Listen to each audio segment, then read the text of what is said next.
मी सध्या संजय गांधी राष्ट्रीय उद्यानामध्ये आहे. मी सध्या नुकतंच एक वनराई म्हणून एक मिनी ट्रेन सुरू करण्यात आली होती. सध्या ही मिनी ट्रेन आपण जर पाहिलं तर या कारशेडमध्ये ठप्प पडून आहे.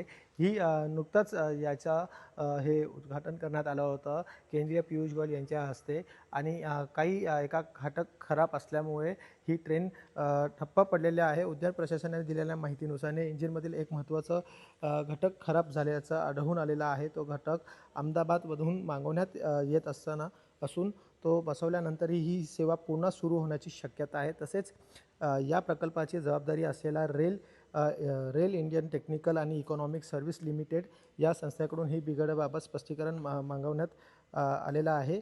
ही वनराई मिनी ट्रेन पूर्णपणे बॅटरीवर चालणारी असून वेस्ट डोम कोचमधून पर्यटकांना उद्यानातील हिरवाई आणि वन्यजीवाचं सुंदर दृश्य पाहता येतं. याच ट्रेनमध्ये 3 डबे असून त्यामध्ये सुमारे 70 ते 80 प्रवासी एकावेळी प्रवास करू शकतात. सेवा सुरू असताना सकाळी 9 ते 12 आणि दुपारी 1:30 ते 5:30 या वेळात दर 30 मिनिटांनी ट्रेनचा हा फेरा चालवला जात असतात. मात्र सध्या ट्रेनमध्ये सेवा बंद असल्यामुळे इथे स्टेशन्सच्या परिसरात जवळपास रिकामाचा दृश्य पाहायला आपल्याला मिळत आहे. अनेक पर्यटक मिनी ट्रेनचा आनंद घेण्यासाठी इथे येत आहे. मात्र सेवा बंद असल्याचं समजतं तर यांना निराश होऊन परत जावं लागत आहे.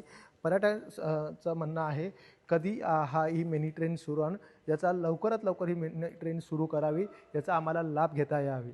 व्हिडिओ जर्नलिस्ट महेशसह विजय वंजारा, न्यूज 18 मराठी, मुंबई.